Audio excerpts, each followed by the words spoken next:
All right, greetings. Welcome back to Black Bear News, where everything is connected. How are you all doing? You spent $7.50 on eggs 2 weeks ago? Yeah.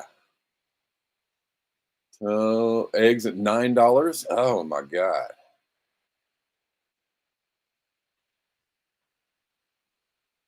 Were they the organic ones at least for $9? Yeah, it might. I don't know how people do it. I don't know how people do it. My thing about buying organic stuff is that, I mean, I guess you got to try. You got to do what you can. I don't believe that organic is organic. Not in the United States.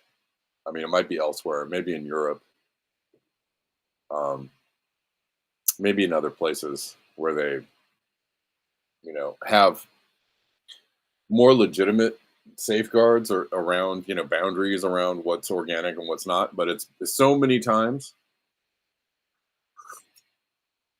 I've seen so many instances of article, studies or articles coming out saying that organic food isn't really all that organic.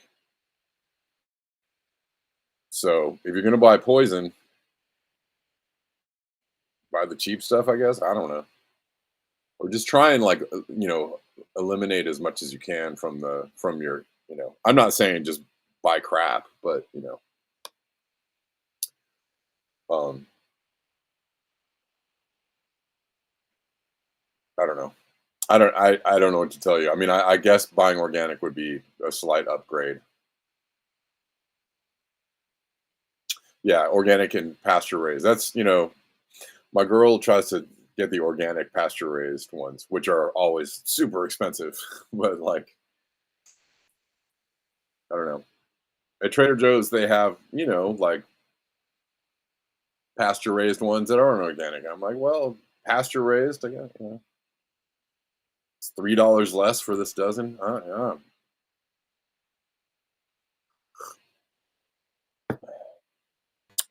Yep, a lot of places are out of eggs. Yep, it's a thing. It's a, I mean,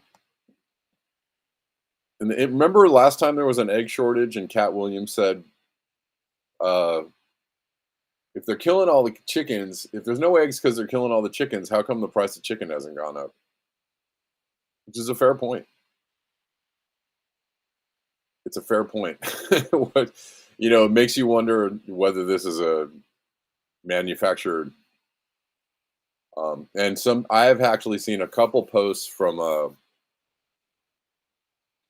some organic farmers uh, saying that this is a manufactured crisis, that they're just um, they're just jacking the prices of the eggs up because they can, because they manufactured this thing about the avian flu, and it doesn't have to be this way, but because they can, they will.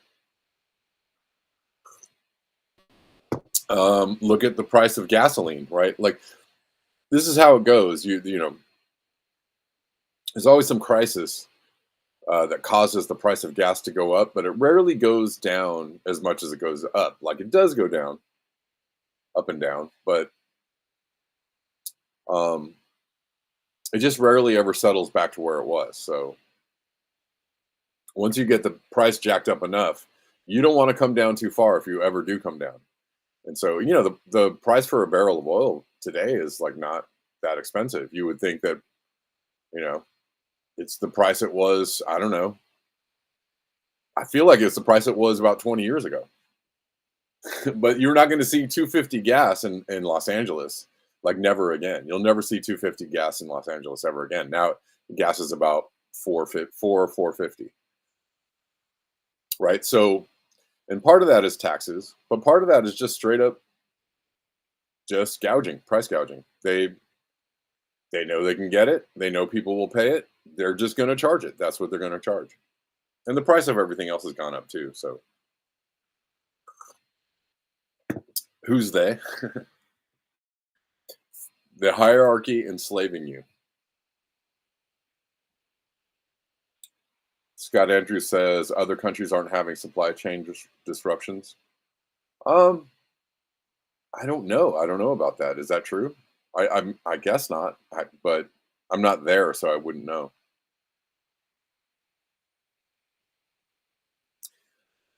Personally, I think the avian flu thing is a concoction.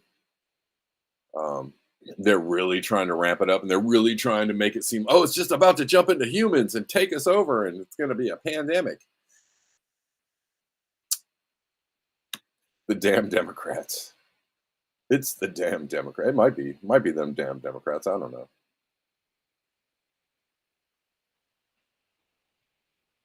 290 at your local station? Yeah. Yeah, it is expensive here. And it's not really for any good reason. It's really not for any good reason. They know that people will pay it, and that's what they're going to charge. And they're never going to come down to, it's never going to be $3 a gallon again here. unless unless the price of oil just goes through the floor, unless there's some kind of glut of oil, unless there's rapid deflation, which there could be. The flip side of inflation is deflation. When the economy collapses to the point where people can't afford anything, then all of a sudden, what happens when you can't sell something, and there's no buyers? Well, you start slashing the prices. And if it gets to the point where things are so bad that people just can't afford to put gas in their car, you might see it. They might go like, well, you know,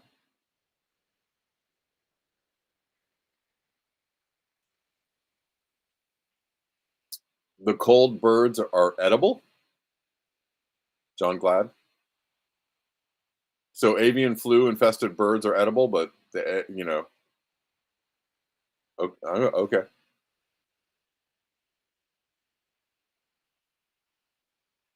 All right. Well, let's get into it because there's a lot to cover.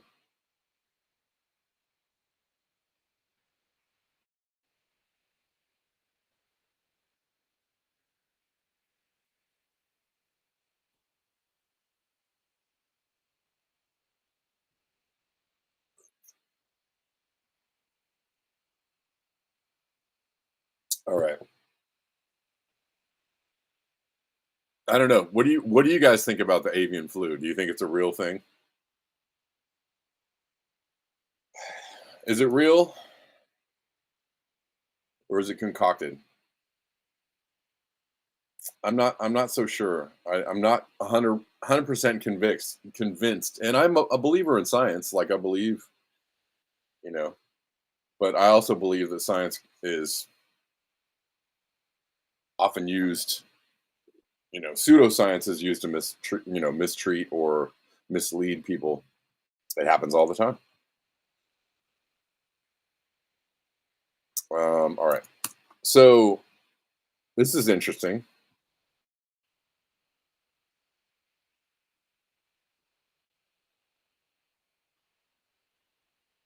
Fake news is a thing. I mean, it's hard to know what's real. I think that's the point of alternative news these days is trying to parse what's real. It's the job of alternative news outlets. Hopefully that's what and I think most of them see that as their mission, right? What is real and what is not real? We're trying to part. The fourth estate is still alive as long as there's independent alternative news media out there, citizen journalists, right? That keep the pursuit of what's truth alive and holding the powerful accountable. That's what the fourth estate is supposed to be, trying to parse what's really true, what is really going on.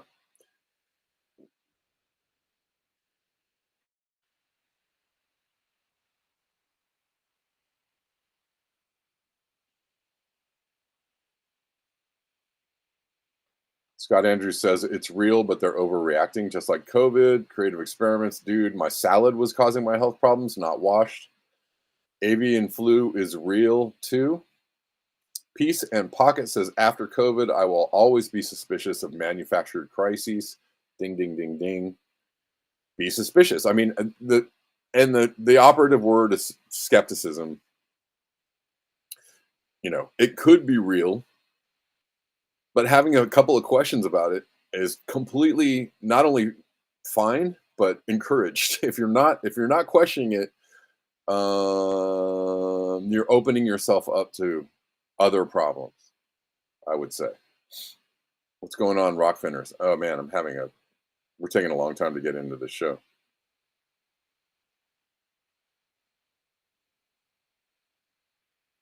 Trump's tariffs are already. I can't watch this video. I'll have to watch that later. Are they already backfiring? I don't know that they are. I think they're actually having some of the. I don't know if they're backfiring yet. I'll have to watch that video later. Anyways, from North Carolina, breaking.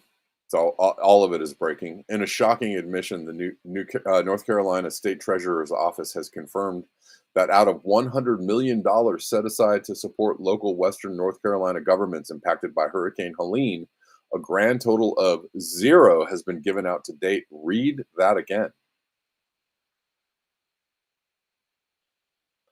Um, and he's shouting out WRAL. I'm guessing that's a North Carolina news station. Yeah. Some state relief money isn't flowing quickly. The $100 million state lawmaker set aside for loans to local governments with cash flow issues is still sitting in the office of State Treasurer Brad Briner. Briner spokeswoman Loretta Boniti said the office had to create a program to manage the money, but she says loans should become available soon. What the F is going on in North Carolina? That's unacceptable. And, if you wonder why everybody thinks governments are corrupt or things are corrupt, it's stuff like this. So, there's a lot of support for getting rid of these corrupt institutions. Um, the problem is the wrong people are in charge of doing it, right? Uh, at least, in my opinion, the wrong people. Some people might support, what Trump. I feel like there's a lot of people out there who are cheering on what Trump is doing and cheering on the gutting of these institutions that are supposed to be helping people or doing the right thing, and it become the opposite of that. They're corrupt, they're money laundering operations, they're funding all kinds of the wrong things.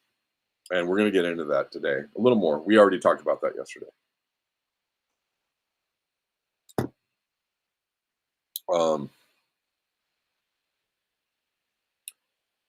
Oswami says, I haven't seen any sick or dead birds.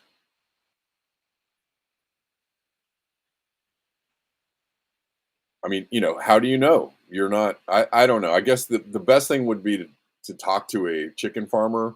If you know a chicken farmer, if you know somebody personally who's on the inside of the industry. I don't know anybody personally. If anybody out there does know somebody who's on the inside of the industry, and I don't know. I did see, like I said, I saw a couple posts, and I saw one post in particular. I have to go find it. I don't know if I can find it right now. From a farmer saying that this is engineered. Anyways.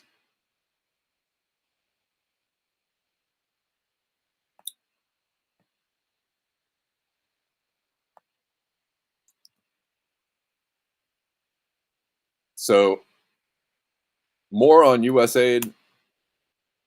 We're going to keep on covering USAID a little bit today because it's a big story. And again, so to nutshell, in a nutshell, all of these things that Trump are doing are, ideologically in the pursuit of getting rid of the deep state, getting rid of the corrupt players within the government, which is actually a worthwhile endeavor. It is a good thing to do that. A lot of people are cheering this on. A lot of people are like, yep, USAID sucks, needs to go. Again, so getting rid of the deep state, gutting the deep state, it's a good thing. It's something that people want, but the people that are doing it, got to have a lot of suspicion around the people that are actually doing this, right? Are they doing it for the right reasons? Are their ultimate intentions worthy or altruistic, or are they greedy and more in line with consolidating power? And that is, I think people should have questions about this, right? It's easy to cheer this on, but the ultimate goal is not in the service of the people and more in the service of the oligarchs or the corporate controllers, then you want to have a healthy skepticism around this. Let's listen to James Lee. Don't believe what U.S. politicians and mainstream media are saying about U.S. aid. If you want to know the truth about the real nature of U.S. aid, listen to the leaders of the countries who receive the so-called humanitarian aid. Right. Very famously, El Salvador's president said, U.S. aid is not a thing you want in your country if you are a foreign country. This agency is responsible for providing humanitarian assistance for millions of people around the globe, dozens of developing nations around the globe. I don't think you should believe either of us. I think we should be asking the developing nations what they think about USAID. And this is what the president of El Salvador had to say. He says, quote, most governments don't want USAID funds flowing into their countries because they understand where much of that money actually ends up. While marketed as support for development, democracy, and human rights, the majority of these funds are funneled into opposition groups, NGOs with political agendas, and destabilizing movements. At best, maybe 10% of the money reaches real projects that help people in need. There are such cases, but the rest is used to fuel dissent, finance protests, and undermine administrations that refuse to align with the globalist agenda. Cutting this so-called aid isn't just beneficial for the United States, it's also a big win for the rest of the world. Don't believe him? Well, here are the actual numbers. Some of the budget, yes, goes to humanitarian aid, but if you notice that it is second on the list after governance, aka meddling in the domestic affairs of other countries. And for those questioning the legality of shutting down USAID, I'm not 100% sure. So I'm going to just give you additional information and context to the organization itself. So President John F. Kennedy created USAID in 1961 by executive order. So maybe because this agency was set up through executive order, it could probably be undone through executive action as well. This next part is kind of tricky because it seems like USAID programs are funded by Congress, but the agency itself is, quote, subject to the foreign policy guidance of the President, Secretary of State, and the National Security Council, which also seems like what's possibly happening right now with Marco Rubio, the Secretary of State, taking over as the acting head of USAID. That's kind of where we're at right now. So if you're a constitutional scholar and you can offer some guidance there, we welcome your input. All right. So again, more, we're going to go through a couple of videos here from Max Blumenthal again. Beltway liberals protest to save the CIA front that pays Cuban artists and rappers to agitate for regime change. Massive protests have erupted in front of the USAID building, USAID, however you want to say it, following Donald Trump's and Elon Musk's unlawful attempts to shut USAID down. The resistance to Trump and Musk's incompetence is growing. Again, the Democrats and mainstream liberals, I don't know if they're helping themselves with this, just blanket support for this, because they're missing like a whole, right? We just have two extreme opinions on this, but definitely it seems like Democrats are firmly entrenched in these government agencies and entities, and they have a lot at stake in keeping this going, for good or for bad, right? There might be, I'm sure there are good people who are trying to do good work within these agencies, and that they're not completely horrible, but they're, I don't know how you, obviously a better way to do this would be to parse out the bad and take it out, right? Maybe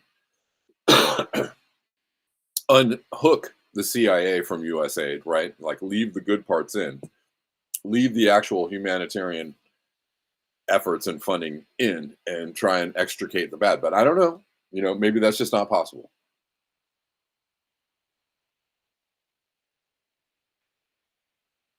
Also, when you have Bill Gates lamenting something that he's deeply involved in, well, then you don't really engender a lot of sympathy for your side, because Bill Gates, is the devil. So if he's for it, a lot of people are against it, and that's okay. I'm a little worried, particularly with the USAID stuff. He says, we'll just listen to this. Mr. Gates, you also called Elon Musk's political influence abroad, quote, insane, along with another word we can't repeat here. But what's your take on his political access and influence here in America right now? Well, Elon, his private sector work, has been very innovative, really fantastic. A lot of private sector people, when they get into government, they don't take the time necessarily to see what the good work is or why it's structured the way it is. So I'm a little worried, particularly with this USAID. Bill Gates is not anybody that anybody should listen to about good work or whatever. Bill Gates is a manipulator, and whatever he's doing around the world is mostly bad work. So again, if Bill Gates is for it, he's not a good spokesperson for this side of the argument. You don't want Bill Gates going, yeah, these are the bad guys and we should fight against this, and I want this to keep. Nope, wrong spokesperson. You've blown your case by having Bill Gates speak for you. Stuff.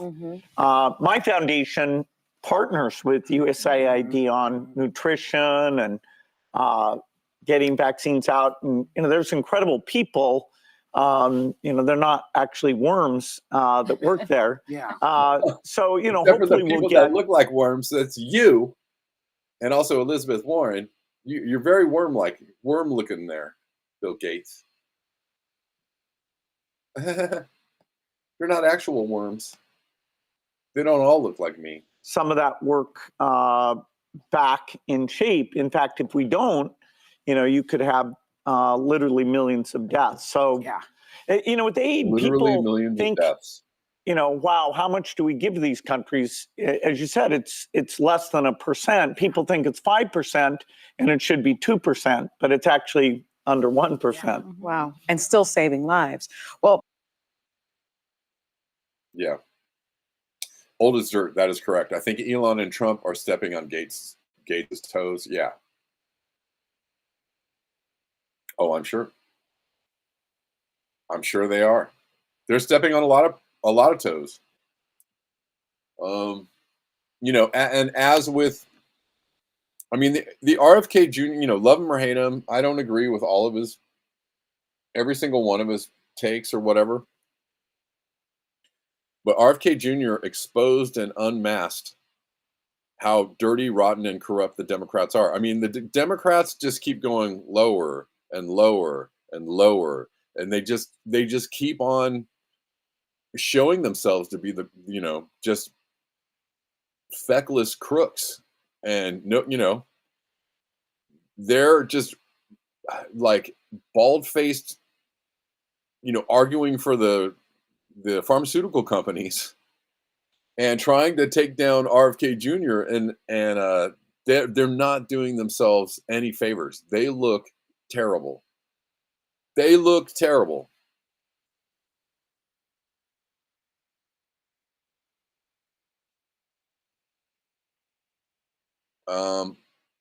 Oops, more on this.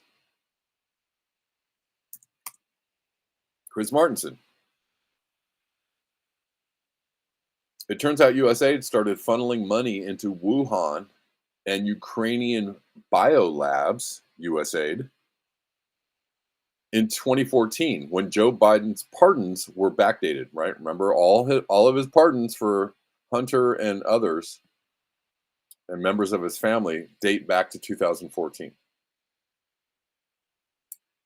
And continued until 2019 when COVID was released. He says, there is a revolution underway and the swamp creatures are scurrying like cockroaches. This is what Chris Martinson feels. So like I said, there's a lot of people who are very much supportive of this, what's going on.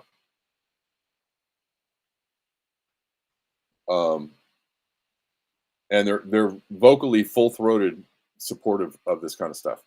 I mean, Chris Martenson says there's a revolution. I have a deep respect for Chris Martenson. I like his work.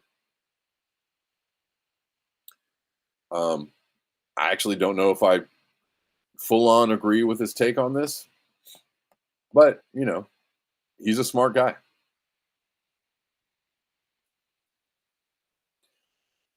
Are we gonna watch this? I don't know. It turns out that USAID funneled over $40 million in taxpayer support to a scientist, Ben Wu here, who was working on coronavirus emergence, and that they funneled this money all the way and up and through until 2019. So that's just crazy, right? Absolutely crazy. Like really, that's where we're at. So look, what's Liz? What's Chuck? What's Chris? What are those three people worried about? And there's a lot more besides. What are they worried about? They're worried that Elon's going to poke around in the USAID files, and he's going to discover that some of their pet disbursement schemes are going to come under scrutiny, and people are going to go, "Wow, that's terrible." I mean, there's a huge amount to unpack right around this. Right, we're going to continue poking in. We're going to unpack it. The point is, there's a revolution underway, and Trump is running it, and various odious DC swamp creatures are scurrying like cockroaches after the kitchen light has been flicked on. The COVID debacle. This all ties back to 2014, which coincidentally, that's the same year in which Team Biden backdated Fauci and Hunter's pardons. And that's very curious, of course. And that's the same year, again, coincidentally, that the USAID began funneling money into Wuhan, and Ukraine's biolabs opened up and all the Ukraine color revolutions kicked off. 2014. There's so much more to unpack here. Head on over to peakprosperity.com for the full story, premium insights, and an incredible community discussion. Oops. See you there. Didn't want to do that. Hold on. And last take on this from Fiorella Isabella. I mean, Chris Martenson sounds like he's a huge fan of what Trump is doing here. Again, this is not my take. I'm just, I'm giving you some different views, and we already know,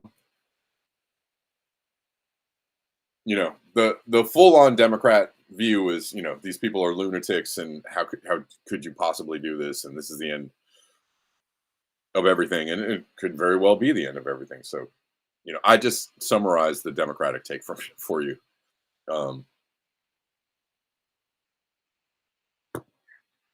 It very well could be the end of everything, but not in the way that they think. It's not necessarily, they're like, oh, these institutions that are so beautiful and wonderful and must be funded and kept going. How dare you mess with,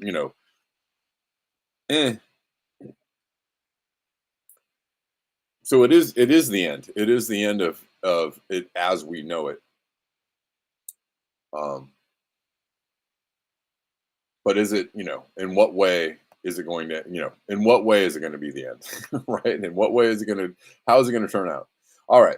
Fiorella, as I stated from the start, the USAID's dismantling is merely a distraction when in reality it's being repurposed and absorbed to be headed by one of the most hawkish politicians we've had in Congress, Rubio, one who is now our Secretary of State, not to mention he's surrounded by Zionists and the aid of one of the world's richest tech oligarchs backed by the DoD, Pentagon, and Palantir Mafia, whose main goal is to consolidate power via the platforms he's bought.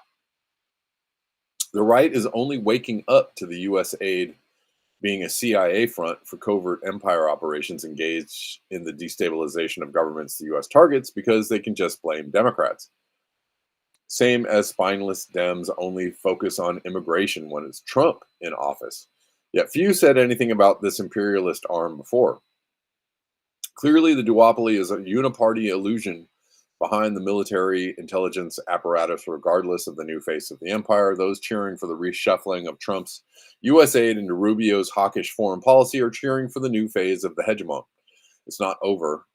Just look at the actions via Israel's expansion, LATAM, and threats in the form of tariffs or interventions against those defying them. It's a new direction, but the outcome will be the same. Covert operations will become overt via the incoming billionaire tech oligarchy, all present for Trump's inauguration. Meanwhile, as the imploding controlled demolition of industries coalesce under billionaire hands, and as Washington continues targeting West Asia, Latin America, and China, propagandized Americans on hopium and the opportunistic mainstream media, and the new alternative mainstream media will cheer that the U.S. is finished. Nothing's more marketable than the allure of false hope sold to the thirsty and desperate masses. While we'll likely get an end to the Ukraine war, it too will reshuffle into another theater. All efforts are to isolate the non-aligned axis, and China will be the key target, especially via isolation. Has it worked? It didn't before, but again, after Syria's fall, all bets are off. True progress arises when we confront reality with honesty rather than masking it with temporary solutions or settling for trivial distractions in the form of scraps. Only then can we finally visualize what's to be done. Buckle up, we're only just beginning. I'm going to say, too, I know we're just going on and on about this. Last thing, there was something interesting Rubio said about BRICS.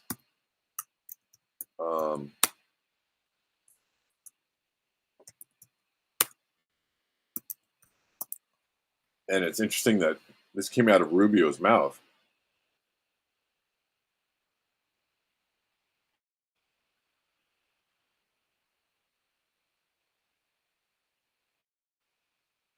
That BRICS, that sanctions are no longer going to work, and that BRICS is unstoppable. So it's interesting that Rubio is stating this. This is from 2023.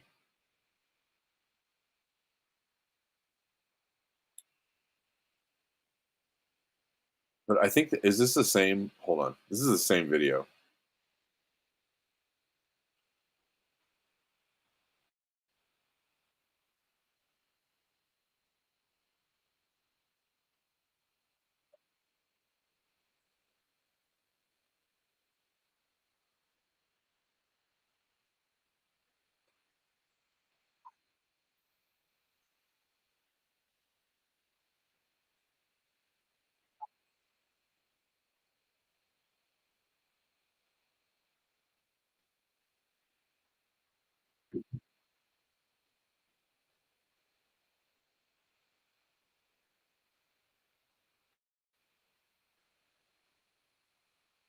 Brazil, in our hemisphere, largest country in the Western Hemisphere south of us, cut a trade deal with China. They're going to Sorry about that.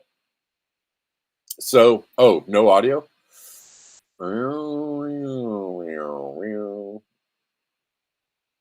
Which one? Okay. Do you have audio now? I don't know. Well, he's saying that in 5 years, we won't be able to sanction any of these countries.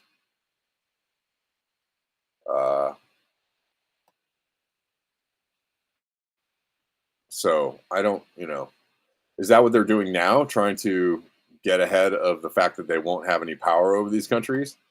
Most likely. Most likely.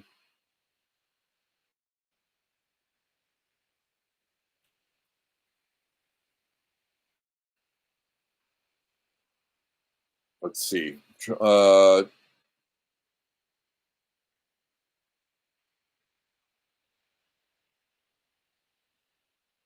Yeah, I don't, the US aid thing, I think is, all of these things are things to make people think that things are going to be so different now, right?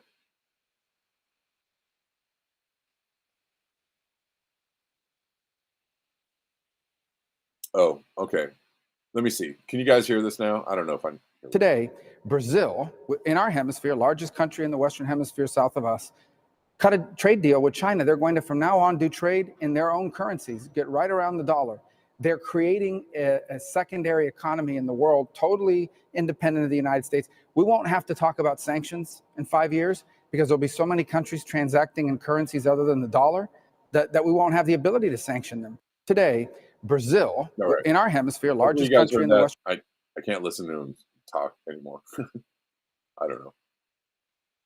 I just described what he said anyways.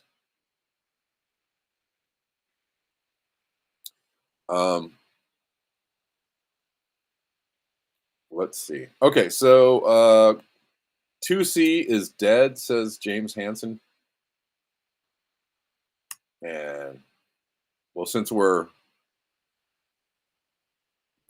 blown past 1.5, then I would say a 2C would be dead. There's no the 2C target.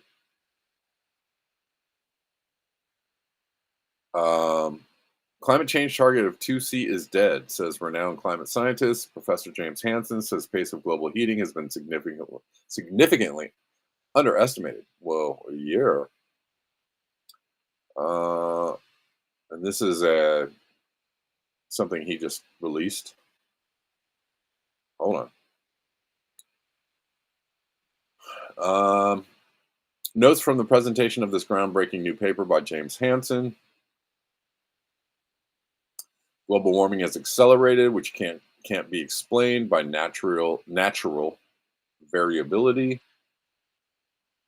Anthropogenic forcings are greenhouse gases and aerosols. Aerosols are likely underestimated by IPCC. Faustian bargain of greenhouse gases and air pollution. Sulfur air pollution has been reduced over the past decade, especially from shipping. Excuse me. Earth's reflectivity, albedo, has decreased. And there's been new evidence that it's not just ice, but clouds.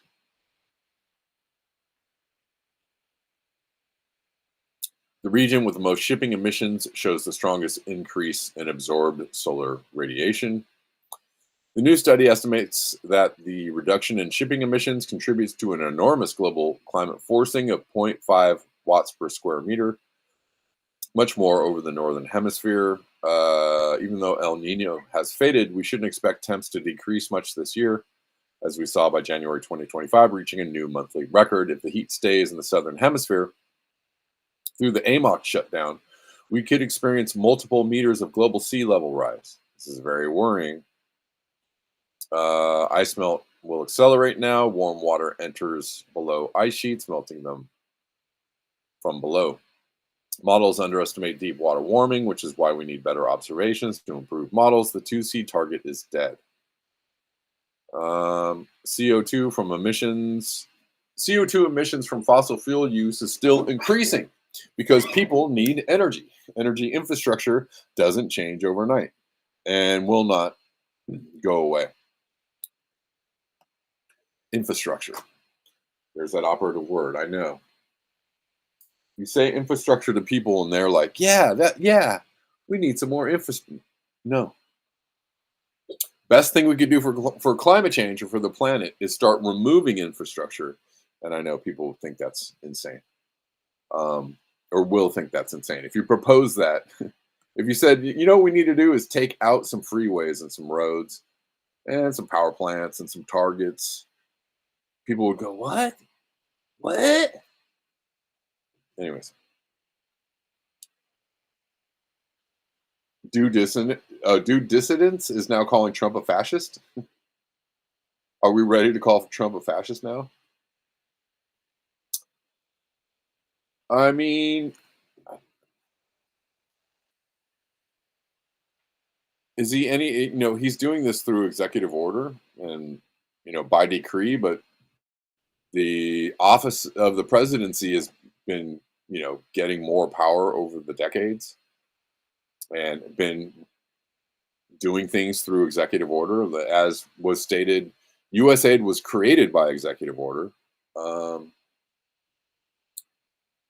So was the affirmative action policies that have been in place for 6 decades that Trump rolled back. Those were put in place by executive order. So, people can, there's an argument for saying that everything should be run through Congress. And I support that argument, even, declaring war, declaring covert operations, covert wars, all kinds of things should be run through Congress, but they're not.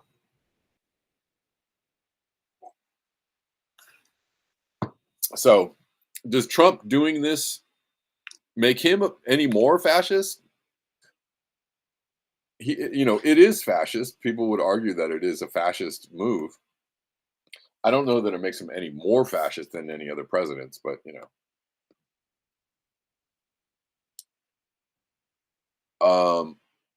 anyways, energy infrastructure doesn't change overnight. Only Sweden has largely decreased CO2 emissions, mainly through the use of nuclear power. Nuclear power. We need a price on carbon, he says. Okay, okay, okay. We need global cooperation. Okay, okay, okay. All right, all right. Anyways, I don't know. I have a hard time with you know what we need to do now? I have a hard time with that statement. Come here. Hold on. Gotta get this guy.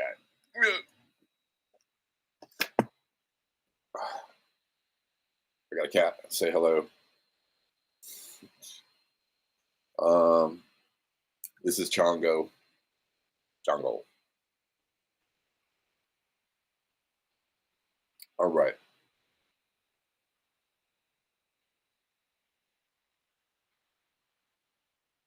Let's keep going because the time is getting short.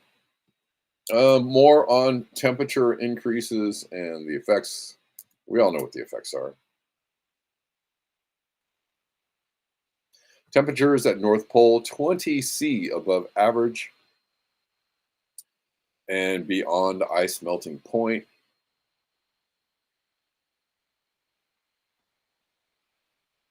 Temperatures at North Pole 20 C above average, beyond us. Okay. Scientists say unusually mild temperatures linked to low pressure system over Iceland, directing strong flow of warm air towards North Pole.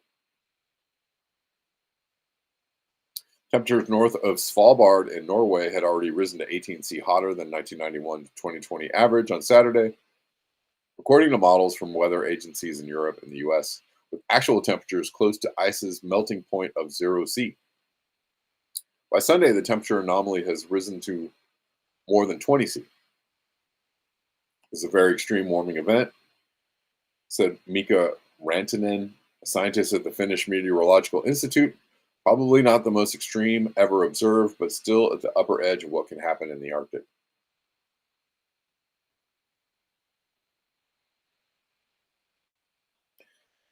And if you're wondering why the polar vortexes are happening, it's because that warm air is in the Arctic where it's not supposed to be, and the cold air has been pushed out. That's how it works.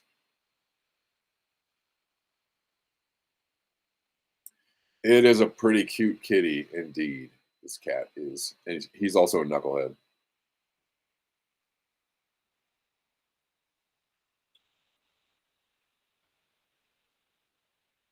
Gene Whitworth says patent reform equals far less infrastructure. Okay. Guy McPherson's video is a must see. Okay.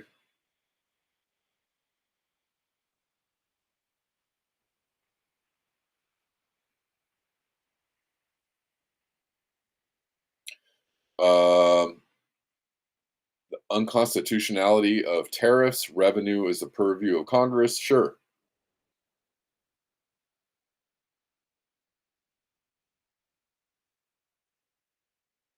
I mean, again, oh, look at this. Hold on.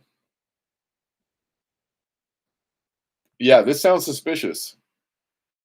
Currently in Mexico, is this right? Somebody's posting currently in Mexico, a dozen eggs are $1.36, $1.36.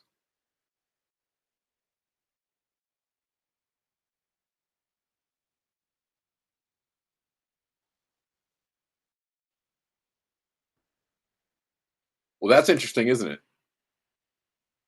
That kind of makes you think that maybe something is amiss with this story of the bird flu and the eggs. What came first, the bird flu or the eggs? Um, it's interesting. Hold on, let's see if I can show you all this.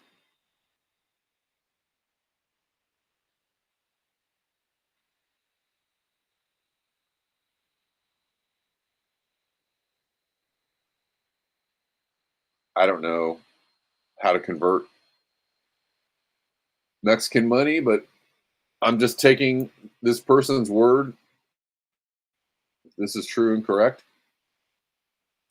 Currently in Mexico, a dozen eggs are going for 136 USD.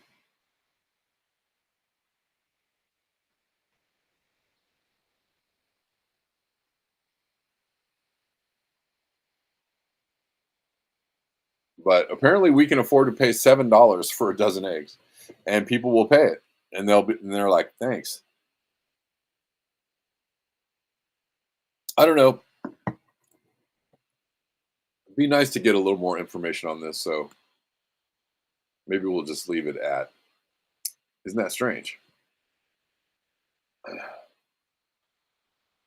AI has been banned, or AI that is harmful has been banned in Europe. Do you guys believe this? I mean, come on now. Hold on. Where are we? Is that right? Okay, let's see. Sometimes the EU does things that are like, hey, that's super logical. Like, you guys don't have like GMOs in your food, and you guys won't allow these cancer causing dyes to be in your food, and you guys don't allow like all the crap in your food that we do. Socialism is good for some things, isn't it? Or at least, some kind of concerted effort to do the right thing. It kind of blows a hole in the idea that, like, government is all bad and can only do bad things and just does bad things, just bad government, bad, right? Like, they have like free education in Europe. They have like free healthcare in Europe. And that's because they have governments that give you these things and do things like pass laws that, protect people and protect their health. Oh my God. But here in the United States, we've had our brains absolutely obliterated by the legacy of Rush Limbaugh, who lives on and tells you that regulation bad and government bad. It's all bad. Don't trust your government. Destroy the government. Do all, right?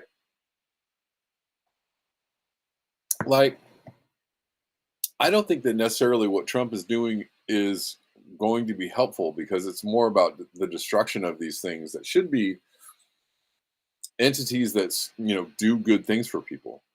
And I feel like the way to reform this is to make sure that they're doing the right, like hold people accountable, like fire people who are corrupt.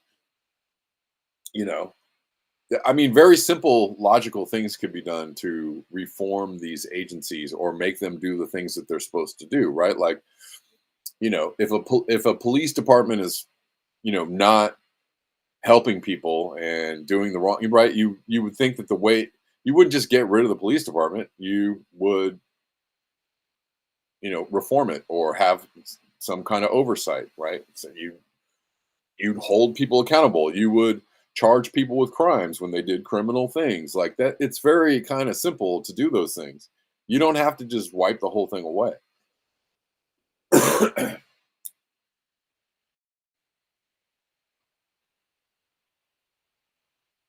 So, anyways, AI systems with unacceptable risk are now banned in the EU. Hey, now there's something insanely logical about this. I know, insanely logical sounds like an oxymoron, but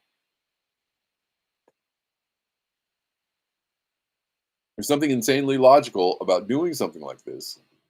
And we have, we're like racing we're in the AI race for the future. And the EU is like, well, maybe we want to like slow it down a little bit, which actually makes a ton of sense. Like, maybe hold off on this race to the AI future just a little bit. As of Sunday in the European Union, the bloc's regulators can ban the use of AI systems they deem to pose unacceptable risk or harm. February 2nd is the first compliance deadline for the EU's AI Act, the comprehensive AI regulatory framework that the European Parliament finally approved last March after years of development. The act officially went into force August 1st. What's now following is the first of the compliance deadlines. The specifics are set out in Article 5, but broadly, the act is designed to cover a myriad of use cases where AI might appear and interact with individuals, from consumer applications through to physical environments. Excuse me. Under the block's approach, there are 4 broad risk levels. 1, minimal risk, e.g., email spam filters with will face no regulatory oversight. 2, limited risk, which includes customer service chatbots, will have a light touch regulatory oversight. 3, high risk, AI for healthcare recommendations is one example. They will face heavy regulatory oversight. That just makes sense. I don't know.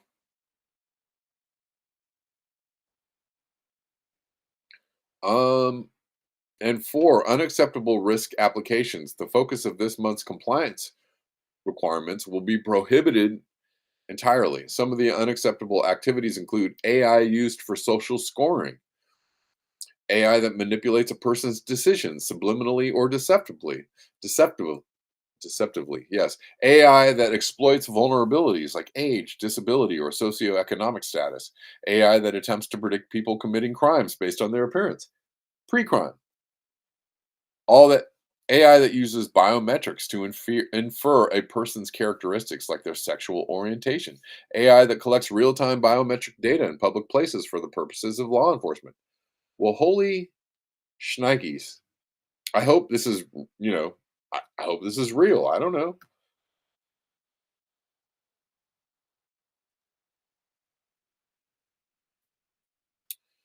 Um,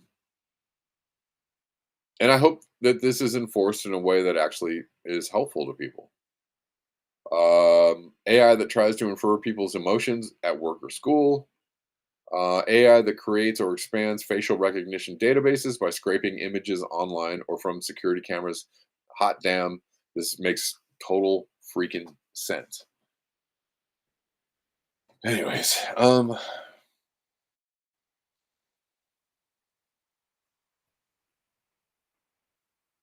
companies that are found to be using any of the above AI applications in the EU will be subject to fines regardless of where they are headquartered. It could be on the hook for up to 36 million euro, or 7% of their annual revenue from the prior fiscal year, whichever is greater. So I don't know. We'll see. We'll see if this is helpful or for this, again, Europe seems to be capable of, doing things that serve the public. They still are capable of doing things, for social good. While here we're completely confused about what that means. And oh my God, if some people came together and decided that like this would be a good thing for people and we could all contribute and make sure that this thing happens, oh my God, that's just the worst thing that could ever possibly, because communism is the anyways. Yeah. Yes. Americans are I don't know. We have been brainwashed completely and utterly, and now we don't know which way is up. And the left, represented by the Democrats or mainstream liberals, are so freaking lost. They don't even know. They don't know which way left is, right? So they're now actually kind of supporting things that are more right, on the right side of the spectrum, or things that just don't make any logical sense whatsoever, and can't seem to figure out what being a lefty really truly means, and can't even push, when presented with options, can't even push for those, good old socialist, help the people out kind of values. We don't do it. We don't know how to do it. We lost the plot, and that's why Democrats just go down, down, down, because they don't even know how to push those things forward. They only know how to push representations of those things forward, and even those aren't even, those aren't real, and they never really go forward. because the left has completely been co-opted from the right. Now both are the right. The left and the right are now both the right, and nobody seems to understand that, or even be able to discuss that, or even dissect that, or even engage with that. And so we're completely lost. Everybody doesn't even know what they're thinking. Like, I know that's a broad statement. People don't even know what they're thinking, right? I see, all my friends are Democrat liberals on Facebook, and they don't even know which way is due north. They have no idea. They have no concept of how to get from here to there. Why? Because nobody knows the definitions of things anymore. Nobody even understands what's going on. Nobody has any sense of history. It's insane.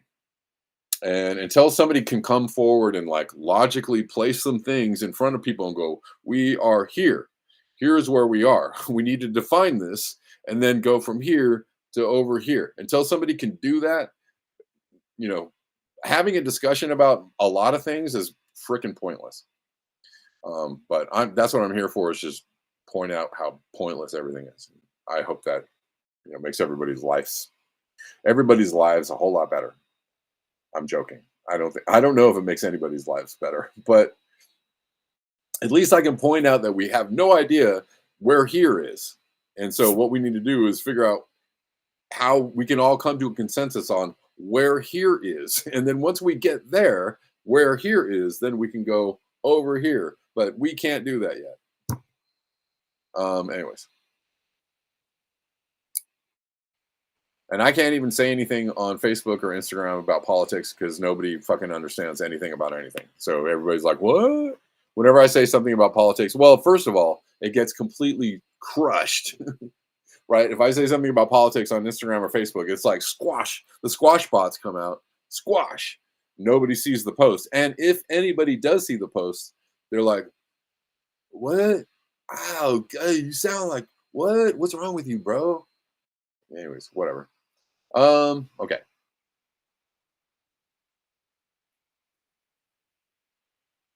All right, we'll stop talking about AI.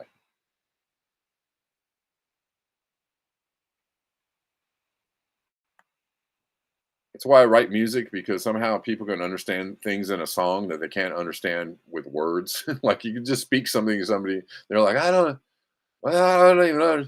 But you sing it in a song and people are like, oh yeah, totally, bro. That's awesome. I totally get that, bro. Okay. Let's keep going. Meanwhile, in the EU is taking like common sense, logical kind of having logical conversation around AI, and meanwhile in the U.S., Salesforce cutting 1,000 roles. I think they mean jobs, while hiring salespeople for AI. Salesforce Inc. is cutting jobs, not roles, jobs, as its latest fiscal year gets underway, according to a person familiar with the matter. They're cutting jobs because AI. Because we're just going to let AI happen. We're fully in the AI race, and everything AI is totally good and supported, and like there's no conversations about like, maybe we shouldn't do this. Maybe we should have strict controls and guidelines around AI, but that would be communism, bro. We can't do that. Let the free market figure it out. Okay. Oh, okay. Sure.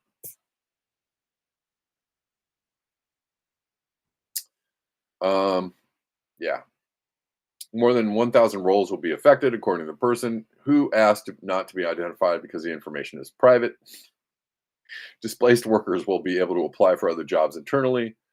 A representative of San Francisco-based Salesforce declined to comment. Couldn't be determined which divisions or the reductions were focused in.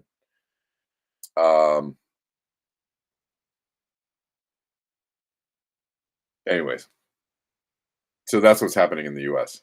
We're cutting jobs to go all AI as fast as we possibly can, and I'm sure that's going to work out just fine.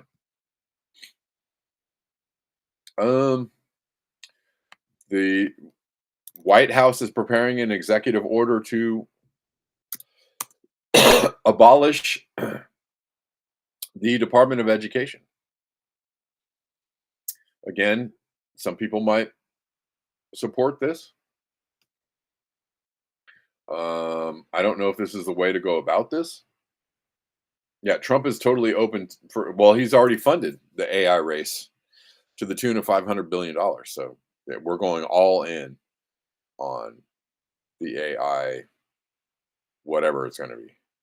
So, anyways, the White House is preparing an executive order to abolish the Federal Department of Education. Before everybody gets like, what? Oh, yeah. By the way, the Department of Education, some people, I don't know, would argue that maybe it isn't helpful. I don't know.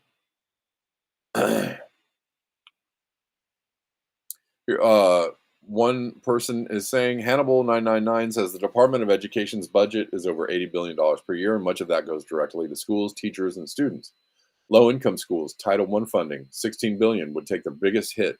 These schools depend on federal money to stay open and provide resources, so that would not be a helpful thing indeed if this were abolished. College students would lose Pell Grants, federal student loans, making higher education even more expensive. The Individuals with Disabilities Education Act provides billions in federal funding to ensure students with disabilities get the services they need. Without the Department of Education, states might not provide equal access to students with special needs. Federal oversight ensures basic standards in math, reading, and science. Without it, states could lower education standards to save money or push political agendas. This would create huge education gaps with different states. Anyways,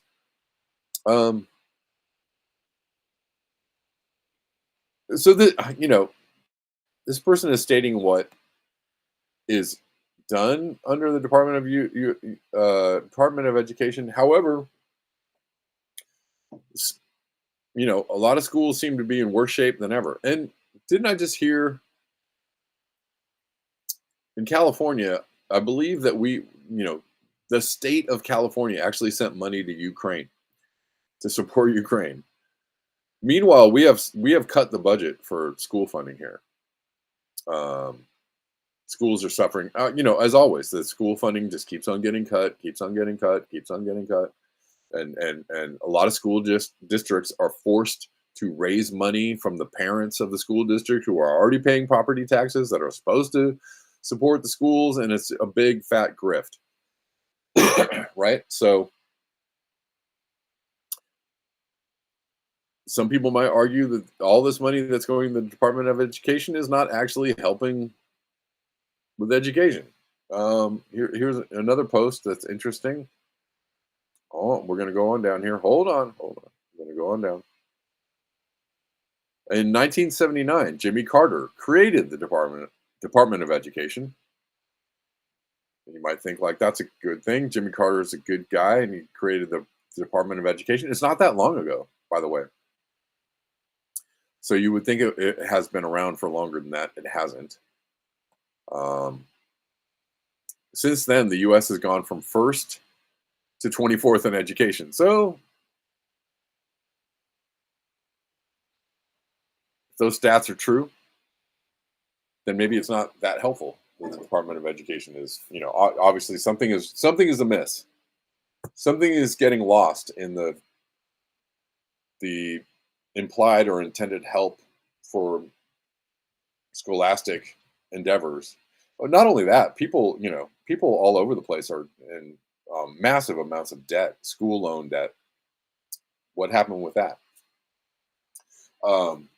Right? We used to, higher education used to be free or very, very cheap for almost everyone. This is, 60 years ago.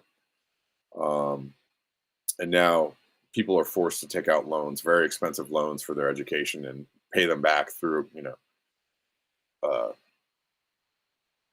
through hopefully getting the job of their intended major and getting paid a bunch of money. So, but they, these loans are predatory, is what they are. They're straight up predatory loans.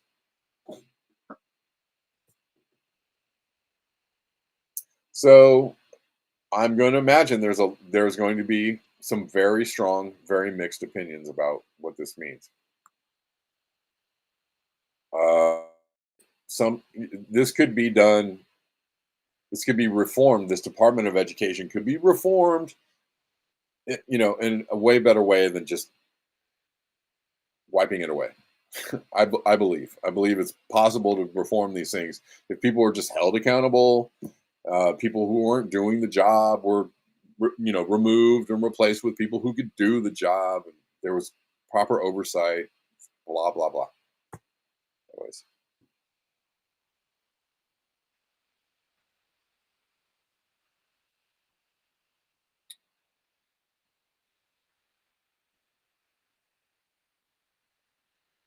And to all the people out there who are like, oh, private schooling, private corporations could do schooling so much better. Okay. I'm not even going to engage with that. Not even going to engage with that.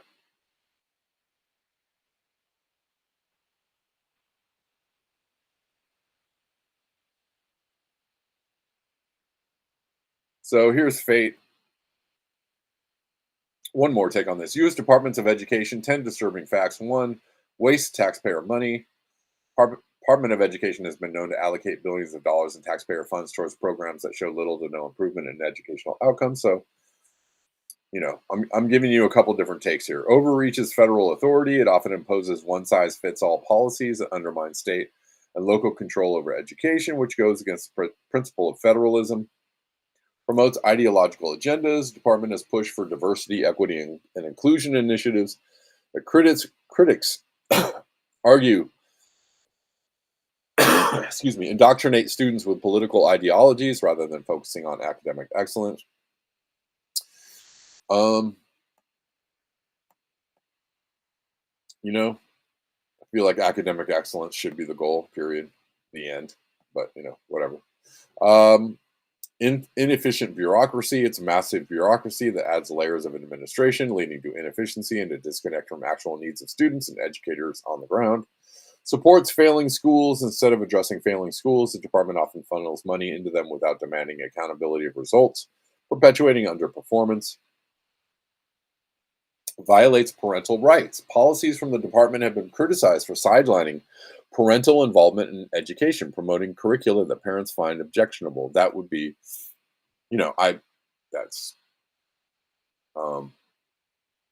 parents should definitely be involved in their children's schooling, and supported in that involvement. Encourages Common Core. The department has been a strong proponent of Common Core standards, which many argue have dumbed down education and removed local decision-making from curriculum development. Discriminates against religious schools. Whatever to that. Fosters educational monopolies. By centralizing educational policy, the department stifles innovation and competition, leading to a monopoly of public education. All right. Undermines school choice.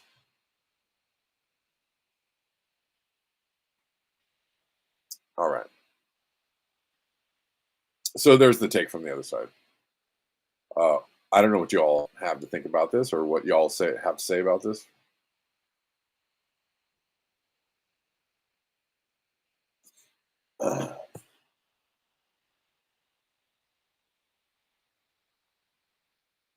Gene Whitworth on Rockfin says people are getting their best education online. The education system needs only to consist of free and uncensored internet.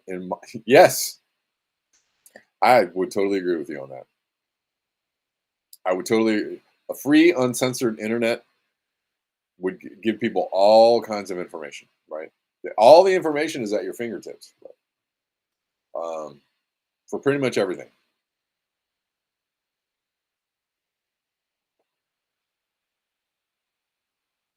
Personally, I think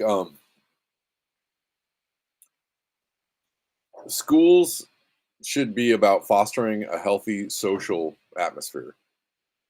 A big part of schooling, not just about, obviously education is key, but what I have noticed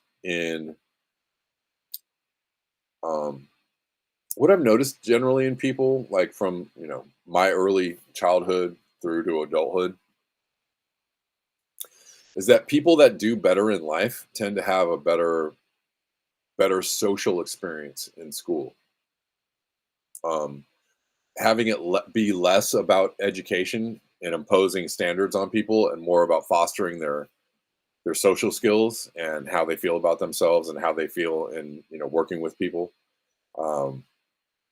I just see people from those kinds of environments just doing way better in life than people who went to like private schools where it was just really like rote learning and just about, achieving grades and being like, people who were in those kinds of systems when they were younger tend to not do as well than people that have good social situations.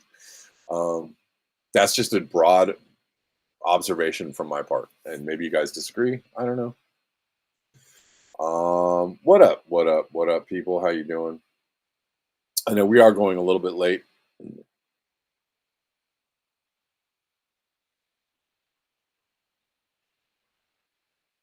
So I'm a fan of people getting an education, but also of being in, I don't know, just developing social skills is like, how do you learn? How are your relation? How do you relate to people and to the things that you're learning? Okay, RFK has been approved by the Finance Committee, and a vote is going to the Senate. Has he already? Are they voting in the Senate today? I don't know. Or is that tomorrow? I think they just advanced him today. So, Senate Committee.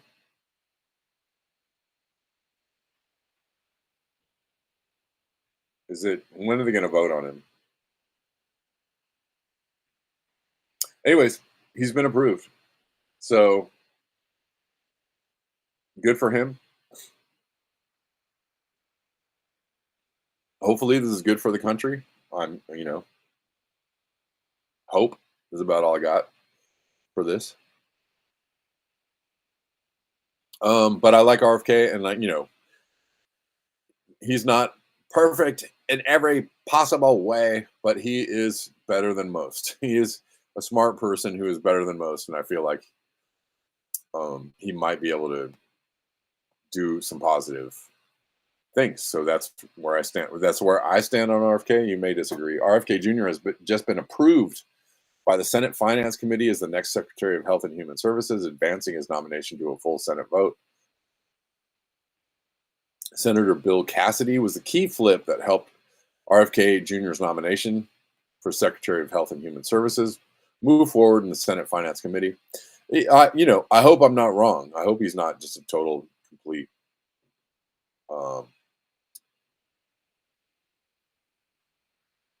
undercover ne'er-do-well, but we'll see. There is a second. The clerk will call the roll. Mr. Grassley. Aye. Mr. Grassley, aye. Mr. Cornyn. Aye. Mr. Cornyn, aye. Mr. Thune. Aye. Mr. Thune, aye. Mr. Scott. Aye. Mr. Scott, aye. Mr. Cassidy. Aye. Mr. Cassidy, aye. Mr. Langford. Aye. Mr. Langford, aye. Mr. Daines. Aye. Mr. Daines, aye. Mr. Young. Mr. Young, aye. Mr. Barrasso. Mr. Barrasso, aye. Mr. Johnson. Mr. Johnson, aye. Mr. Tillis. Mr. Tillis, aye. Mrs. Blackburn. Mrs. Blackburn, aye. Mr. Marshall. Okay, we don't have to watch that, but wasn't it right down party lines almost? Did all the Democrats vote against RFK Jr.? I thought I saw the vote. I'm not sure that's right. I thought I saw the vote go right down party lines, but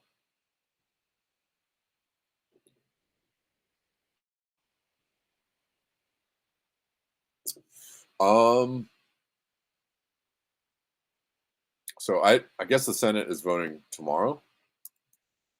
Oh, by the way, guys, if you like the show, if you support the show, if you want the show to keep on going, if you want me to keep on doing the show, if you want me to keep on being able to do the show, if you like hanging out and chatting on the show and the community that we have here, and you like the show coming to you for free $99 Monday through Friday, please consider supporting the show.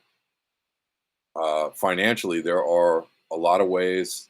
There are links and all kinds of links in the description box of all the platforms that you are watching the show on.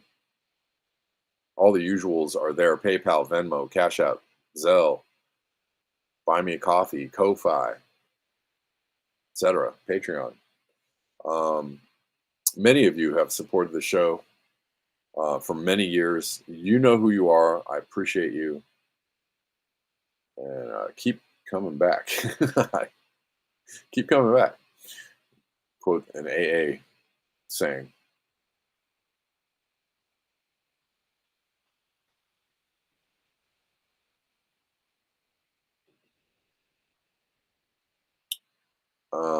What do we have? What do we have here? We got like 2 more things to look at. Maybe 3. Oh, 3 more things. Oh, well, speaking of which, hold on. Hold on before we get to here. Forgot this one. Sorry.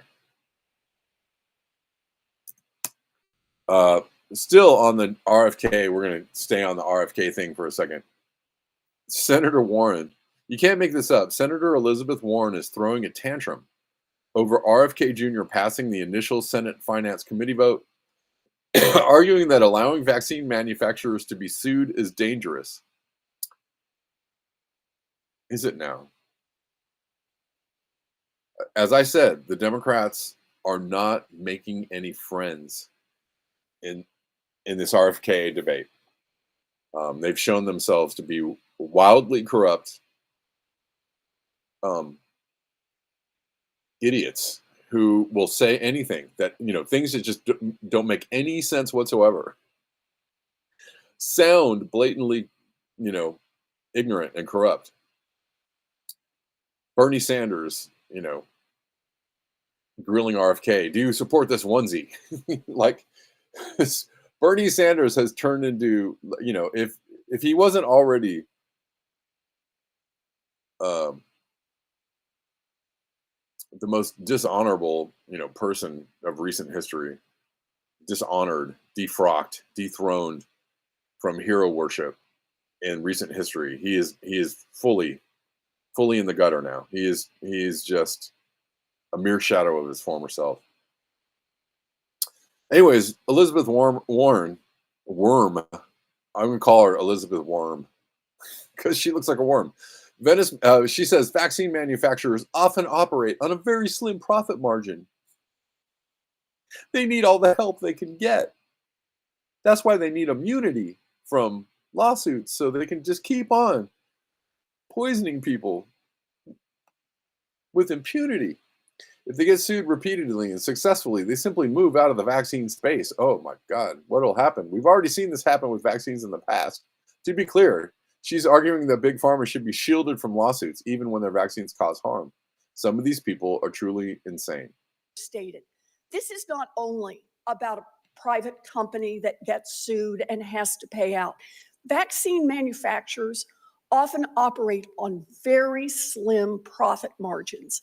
If they get sued repeatedly and successfully, they simply move out of the vaccine.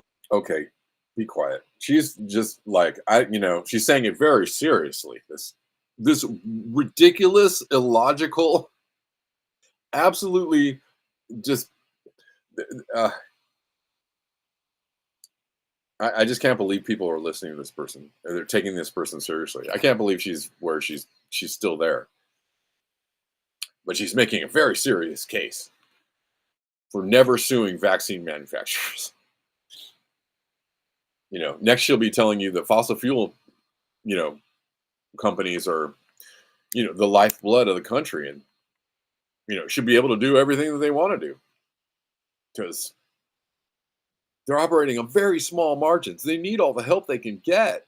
Like, this person is incredible. Oh my God. Anyways. Elizabeth Warren. What a joke. What a joke. Speaking of jokes, Whitney Webb pointing out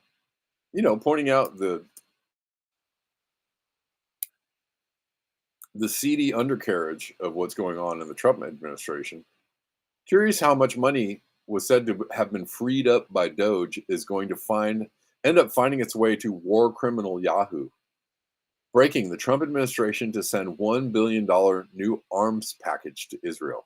Yeah, great. Oh, awesome. Whoa. We were so upset with Biden and Kamala Harris just giving a blank check to Israel to continue some genocide, and Trump surely was going to save us. Oh, yeah, no, guess not.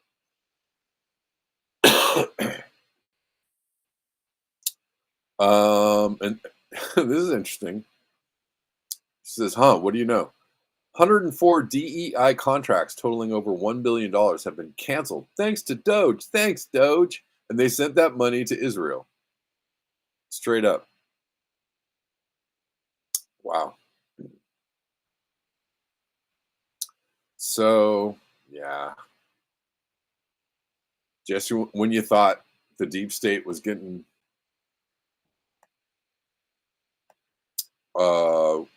deep sixed,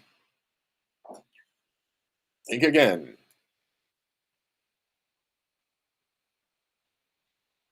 All right.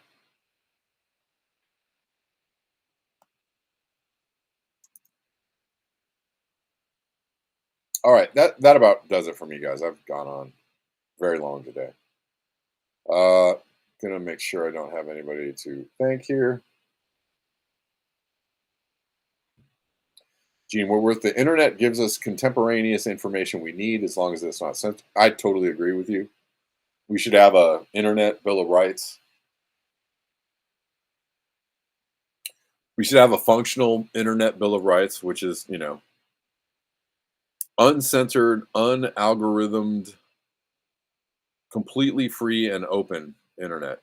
No, there should be a public interest, whatever you want to call it, like a government, a government run free internet, base.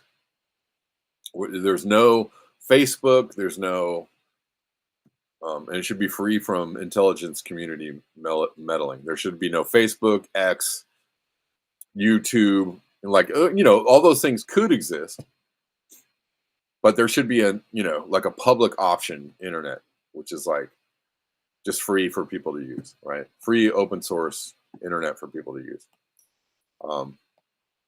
That's not what we have.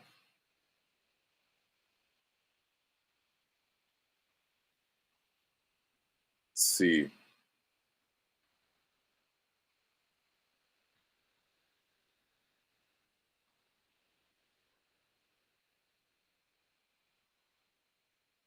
All right. Let's see what are we doing here? Okay, that's it. Thanks for hanging out, guys. I appreciate you. Thanks for being here. You all are awesome.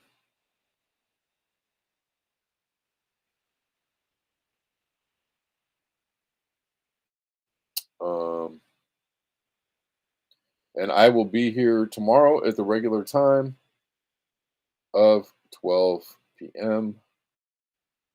Pacific. Y'all are the best. And let's see. Trying to get out of here.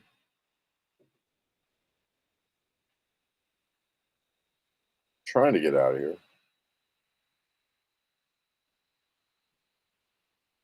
All right. Thanks, guys. See you tomorrow.